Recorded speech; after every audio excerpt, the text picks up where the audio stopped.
Mesdames, Messieurs, l'épidémie du Covid-19 qui a touché de nombreux pays du monde depuis décembre dernier a pris une allure inquiétante dans mon pays, dans notre pays. Mon gouvernement déjà a pris des mesures depuis la détection des premiers cas le 12 mars 2020. Il me revient de constater que certaines de ces mesures ne sont pas respectées.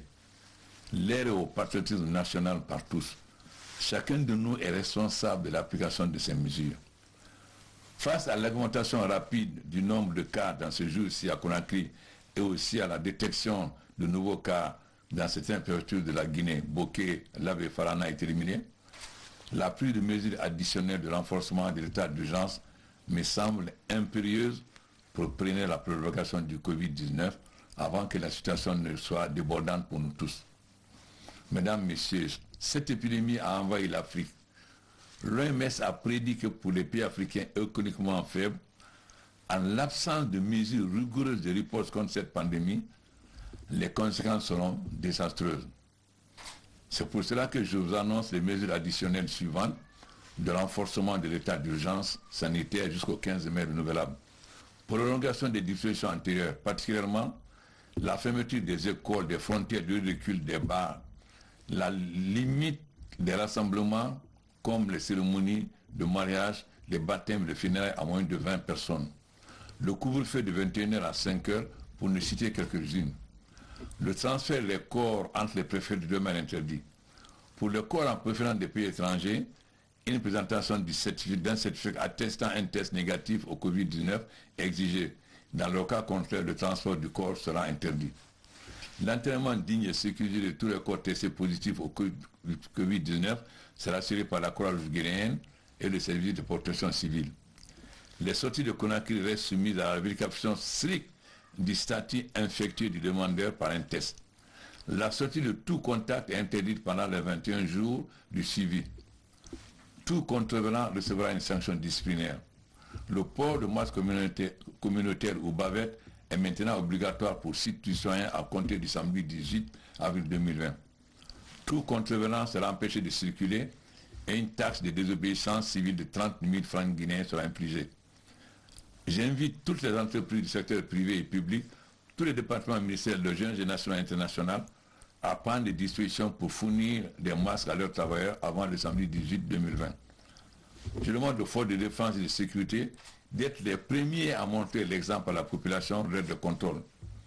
J'invite le ministère des Affaires sociales et de la promotion féminine, le ministère de la Défense nationale, ainsi que tous les propriétaires de centres de couture à se mobiliser dans la fabrication de masques locaux. La vente de ces masques est fixée à un prix n'excédant pas 2500 francs guinéens, afin que l'ensemble de la population guinéenne puisse en bénéficier. Ensuite, le gouvernement prendra toutes les dispositions pour inciter la production locale des masques communautaires et en obliger le port.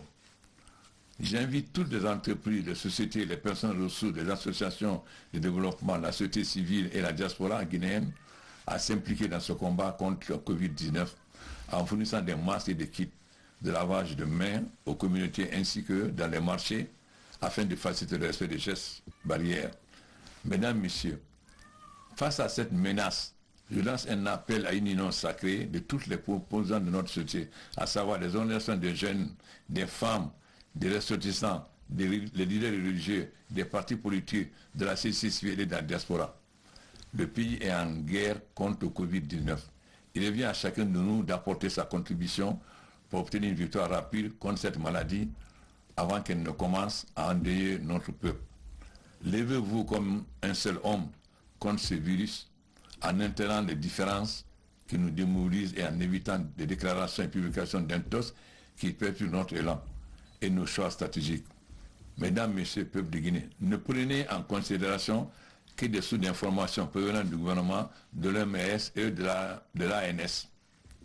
Le gouvernement s'engage à vous donner toutes les informations disponibles sur cette maladie et clarifier vos questions, vos interrogations. Beaucoup de gens pensent que cette maladie des gens riches ou des blancs. Or, cette maladie peut toucher tout le monde. Nous voyons des gens qui jouent dans les ballons, dans les quartiers, cela est interdit.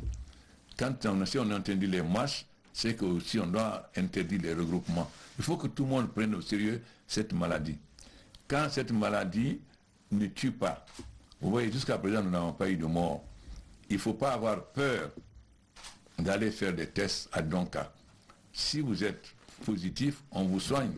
Et au bout de quelques jours, vous sortez guéri, comme la plupart des gens sont sortis guéris. Alors, prenons très au sérieux cette maladie. Nous ne nous amusons pas avec.